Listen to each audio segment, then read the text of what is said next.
नमस्कार दोस्तों, आज के इस वीडियो में अरविंद केजरीवाल साहब और संजय सिंह जो जमानत पर हाल फिलहाल बाहर है, उन दोनों आप नेताओं को लेकर एक बड़ी खबर है। बस आप इस वीडियो को पूरा देखें और हाँ, पसंद आए तो लाइक और शेयर करना बिल्कुल ना भूलें।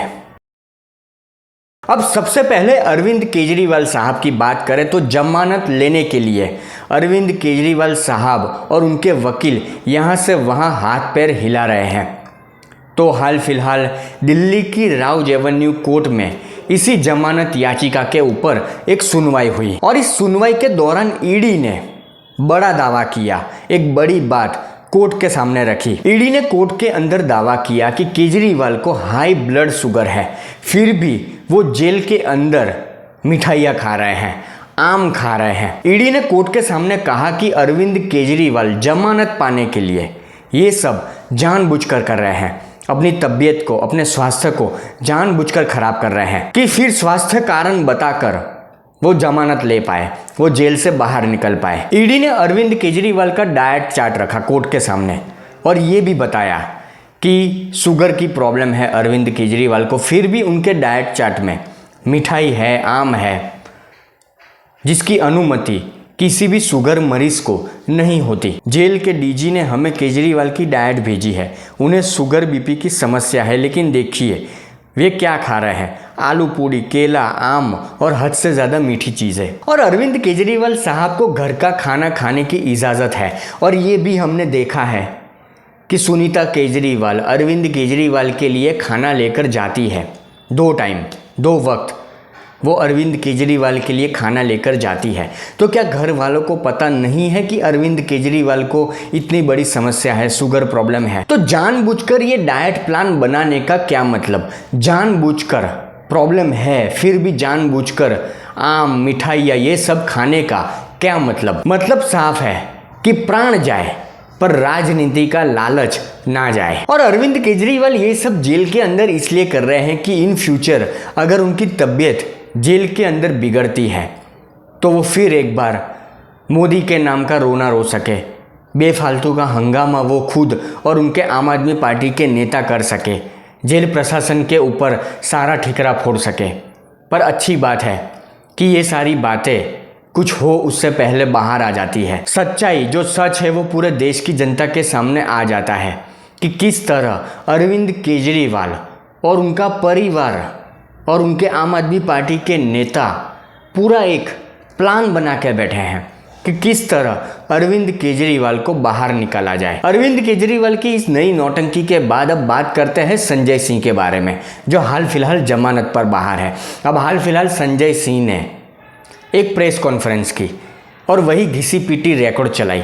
उनकी बातें आप सुनिए, आपको बेहद हंसी आएगी, आपका पेट दर्द करने लगेगा कि ये लोग क्या बोलते हैं, इनको खुद को समझ में नहीं आता होगा। संजय सिंह ने प्रेस कॉन्फ्रेंस करके बड़ी लंबी चौड़ी बातें रखी मीडिया के सामने, जिसमें लॉजिक वाली बातें 1% भी नहीं थी।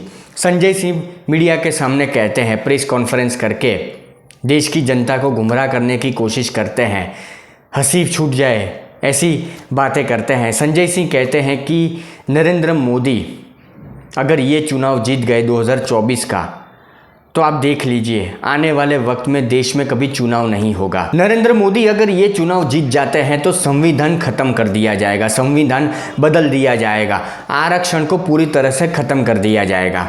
मतलब एक तरह से सबको भड़काने की योजना आम आदमी पार्टी के इन नेताओं के द्वारा कि 2024 का चुनाव अंतिम चुनाव है और इसके बाद गलती से अगर मोदी जी की सरकार आ गई तो देश का संविधान बदल देंगे, चुनाव खत्म कर देंगे, आरक्षण खत्म कर देंगे, किसानों और युवाओं के अधिकार, महिलाओं के अधिकार को छीन लेंगे। फिर संजय सिंह अमित शाह के एक बयान को लेकर बात करते हैं कि हाल फिलहाल अमित शाह ने ऐसा बयान दिया होगा कि बीजेपी 50 साल तक देश पर राज करेगी या 50 साल तक बीजेपी की सरकार देश में बनी रहेगी, ऐसा कोई बयान अमित शाह ने दिया होगा। तो उसको लेकर संजय सिंह अमित शाह के ऊपर हमला बोलते हैं, नरेंद्र मोदी पर हमला बोलते हैं और ये कहते हैं कि अमित शाह ने ऐसा बयान क्या सोचकर दिया होगा, उनके मन में क्या योजना होगी, उनके मन में क्या प्लान होगा। उनको पता है कि बीजेपी 50 सालों तक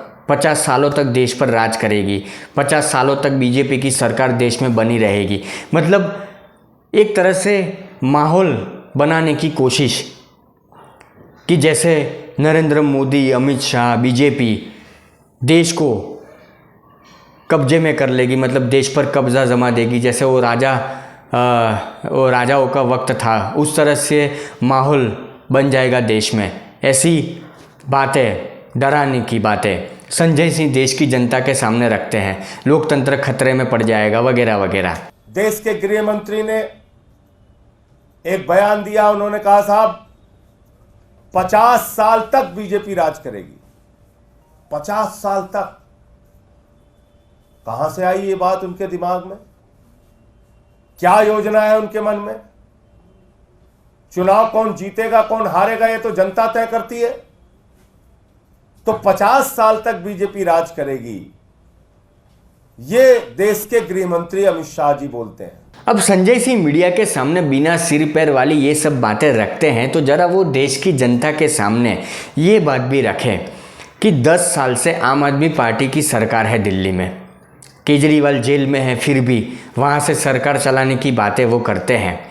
तो 10 साल कोई कम वक्त नहीं होता किसी भी व्यक्ति के लिए, मुख्यमंत्री पद पर रहना, सरकार चलाना। और आम आदमी पार्टी के नेता कई बार अरविंद केजरीवाल को दिल्ली का बेटा बताते हैं, मतलब दिल्ली के लोगों का बेटा अरविंद केजरीवाल को बताते हैं। अब दिल्ली के लोगों को तो पता भी नहीं होगा कि अरविंद केजरीवाल किस हिसाब से हमारा बेटा है। दिल्ली के लोग तो शायद अरविंद केजरीवाल को बेटा मानते भी नहीं होंगे, पर ये लोग मीडिया के सामने अपने दिल की बात रखते हैं। तो उस तरह से बीजेपी, नरेंद्र मोदी, अमित शाह अपनी योजना, अपने दिल की बात देश की जनता के सामने रखते हैं। उसमें कौन सी नई बात है? उसमें हंगामा करने वाली कौन सी बात है? आपके मन में आया कि अरविंद केजरीवाल को दिल्ली का बेटा बताना है, आपने बता दिया। तो बीजेपी के मन में, अमित शाह के मन में, नरेंद्र मोदी के मन में जो भी बात होगी वो बताएंगे, उसमें कौन सी नई बात है। कांग्रेस पार्टी रोज सोशल मीडिया पर राहुल गांधी के फोटो और वीडियो डालकर राहुल गांधी को जननायक बताती है। कौन से एंगल से राहुल गांधी जननायक है? राहुल गांधी को 19-20 बार कांग्रेस पार्टी की तरफ से अलग अलग प्रकार से लॉन्च किया गया। राहुल गांधी ने क्या किया? कांग्रेस पार्टी को डुबाने के अलावा, कांग्रेस पार्टी को ख़त्म करने के अलावा राहुल गांधी ने क्या किया? फिर भी आज कांग्रेस पार्टी आज भी सोशल मीडिया पर राहुल गांधी को जननायक बताती है। तो उनके मन में राहुल गांधी जननायक है, वो लोग बताते हैं, उनके मन की बात है, वो देश की जनता के सामने रखते हैं। कौन सी नई बात है? तो वैसे भी संजय सिंह जमानत पर बाहर है और आम आदमी पार्टी के नेताओं ने दिल्ली की जनता के लिए कभी कोई काम किया है नहीं। अब 9 साल का उनका रिकॉर्ड देख लीजिए। सोशल मीडिया पर आकर, टीवी मीडिया पर आकर सिर्फ हंगामा करना, बेफालतू की बातें करना, यही उनका इतिहास है। तो अगर संजय सिंह रोज़ मीडिया के सामने आकर इस तरह की बेतुकी बात करते हैं, हाथ पैर बिना की बात करते हैं, तो उसमें कोई नई बात नहीं है।